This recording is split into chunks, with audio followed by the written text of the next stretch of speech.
pertemuan kunjungan saya ke area ini baru sekitar kurang lebih 2 bulan. Jadi saya berterima kasih sekali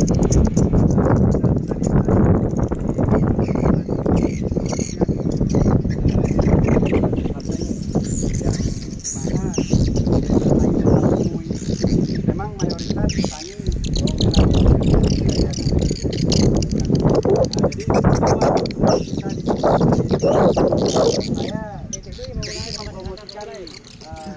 pupuk yang kami bawa, yaitu dari PT DJW Fertilizer. Sedikit saya ceritakan, perusahaan DJW ini perusahaan yang tidak baru. Ini perusahaan DJW ini perusahaan yang sudah lama. Nah, cuma untuk khususnya fertilizernya, yang pupuknya, memang kami baru mengarah ke sini untuk edukasi langsung ke petani. Kemarin di tahun yang lalu itu kita masih stuck sampai di Lombok saja. Jadi per 2023 saya hadir, teman-teman hadir juga, tim kita juga banyak yang kita sebar di Dompu dan Bima sampai NTT sana. Jadi mudah-mudahan akan memberikan suatu informasi lebih lah terkait dengan kebutuhan ini punya tanaman dengan makanan yang harusnya dia konsumsi gitu. Kenapa penting makanan untuk tanaman? Ya sama dengan kita semua. Butuh makan, makhluk hidup butuh makan gitu.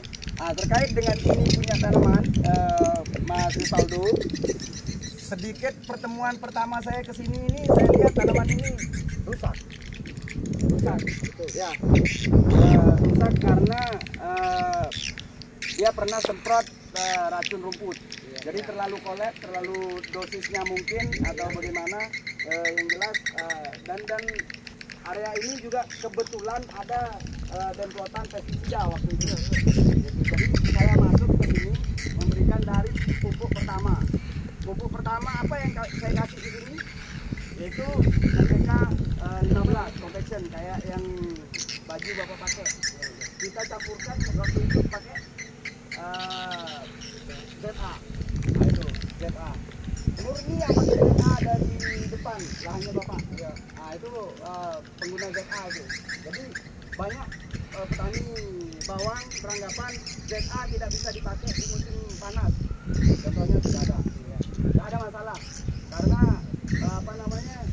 pupuk ini murni makanan itu. Makanan. Jadi bawang ini dia membutuhkan 3 unsur hara yang pasti dia butuhkan untuk berkembang biak itu.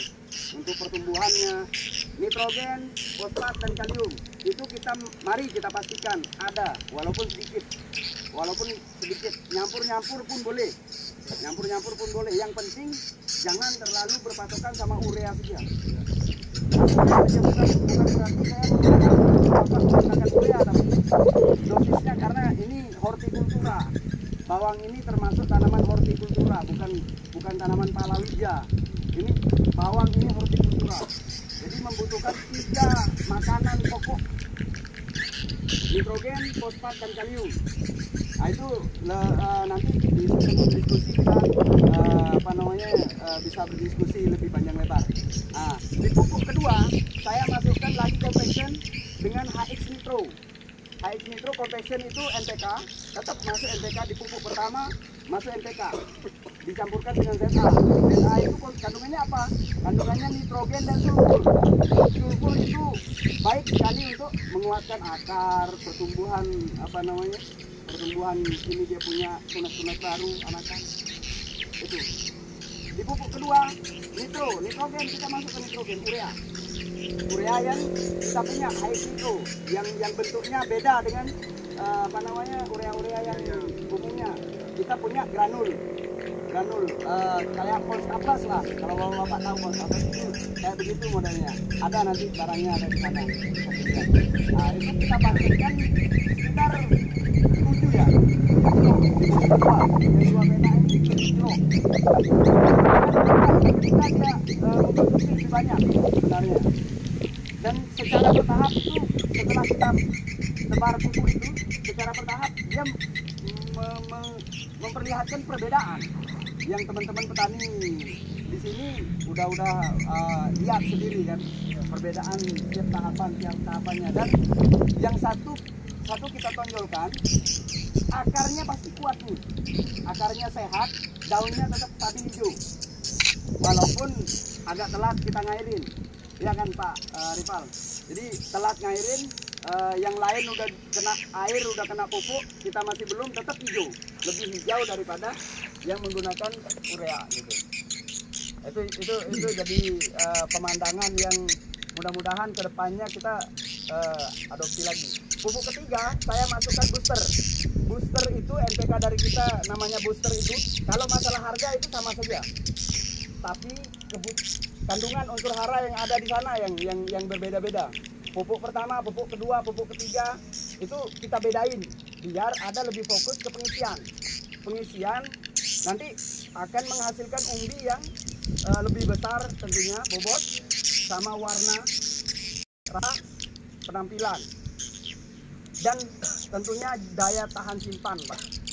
Daya tahan simpan ini perlu kita pertimbangkan selaku petani bawang merah, apalagi petani yang besok mau nanam terus gantung. Kita pastikan kandungan unsur hara kalium itu masuk di tanaman bawang kita, biar dia daya tahan simpannya lebih lama. Sedikit saya cerita di sape kemarin di tahun ini, karena tidak menanam bawang di bulan akhir Februari dan awal Maret kan, awal produksinya itu, jadi molor karena hujan. Di akhir April itu pada rugi banyak, bawang-bawang yang disimpan itu habis kempes, nggak bisa. Sama di sini juga kayak. Itu kemarin saya dapat cerita langsung sama petaninya, sama pelaku yang nyimpan itu, dari 8 ton sisa 800 kilo. Itu cerita yang langsung saya lihat raut wajahnya sedih. Kenapa? Karena kita di sini, saya sebut kita ya, karena saya udah lumayan lama juga di Bima. Kita terlalu berpatokan sama urea, Pak. Urea, kandungan kadar airnya terlampau tinggi, warna agak kucel-kucel, agak putih-putih, nggak merah gitu loh. Marilah dari pertemuan kita ini kita mulai, walaupun sedikit, kita sama-sama belajar. Apapun masalah-masalahnya yang ada di sini, kita pelajari. Jangan lupa setelah tetap fokus kita pemupukan yang ditabur, fokus di pemupukan yang ditabur. Walaupun kita punya barang juga yang disemprot dan hasilnya bisa bapak-bapak nikmati juga, tapi tetap berfokus untuk tanaman bawang ini yang ditabur, Pak. Karena lihat akar dari bawang itu banyak sekali, bulu-bulu akarnya, mulut akarnya itu banyak sekali. Itu ketika dia mengkonsumsi satu saja unsur yang ada di sana dan mengandalkan unsur yang ada di tanah itu sendiri, biar kita punya penghasilan yang lebih lah. Karena menurut analisa kami di perusahaan, tahun-tahun sebelumnya Bima ini petani bawang nomor 4 di Indonesia dengan produksi per tahun itu 80.000 ton per tahun. Sebenarnya itu bisa akan 3 kali lipat gitu, Pak. Minimal 2 kali lipat. Karena apa? Biasanya di sini anakan bawang kita ada 4, rata-rata 4. Dan kita pertahankan itu. Yang 4 itu. Karena dalih kalau dia banyak, dia tidak besar. Ya, memang wajar kalau dia tidak besar, wajar karena kandungan kalium kurang kita kasih, Pak. Gitu. Nah, mulai saat ini, mari sedikit-sedikit, nggak apa-apa. Dan barang-barang kita juga tidak relatif murah lah, ekonomis, daripada kita bandingkan sama pestisida yang kecil sudah harganya selangit, pemakaiannya jadi 1 tangki. Kita pemakaiannya sedikit, yang penting konsisten Bapak kasih di tanaman itu. Karena ini makanan pokoknya, semakin kuat dia makan, makin sehat dia, semakin akan menghasilkan barang-barang yang lebih. Mari, saya kepengen berkeluarga datang dari Lombok ke sini ini. Dasaran saya petani juga, kepengen sekali saya ngelihat sama-sama petani kita mempunyai hasil yang meningkat. Satu caranya dengan mengadopsi teknologi-teknologi baru. Apa teknologi itu? Contohnya seperti ini. teknologi yang dulu orang pakai pupuk saja susahnya minta ampun, kata bapak saya, kata nenek kakek saya. Untuk dicekokin pupuk subsidi itu, ayo pupuk pakai ini biar cepat panennya, biar banyak. Dulu itu enggak mau juga. Sama. Kita di sini kan masih terpaku sama subsidi. Sama subsidi. Kata hemat, tapi akan menghasilkan produksi yang standar. Dan kalau dia pupuk, dia tidak terlalu mahal, meningkat sedikit, hasilnya akan meningkat. Dan secara tidak sadar, modal yang sekarang dikeluarkan itu akan dibayarkan besok ketika sudah panen. Itu, ya. Jadi yang disemprot kita masukkan tetap KNO, Propas, ya Pak Saleh. Seluruh mungkin mayoritas di sini, petani-petani di sini sudah menggunakan KNO, Propas. Karena itu beberapa petani cerita 3 hari setelah itu ada kelihatan responnya dari tanaman itu. Karena memang ya, kalau dia sudah makan, dia pasti akan ngerespon.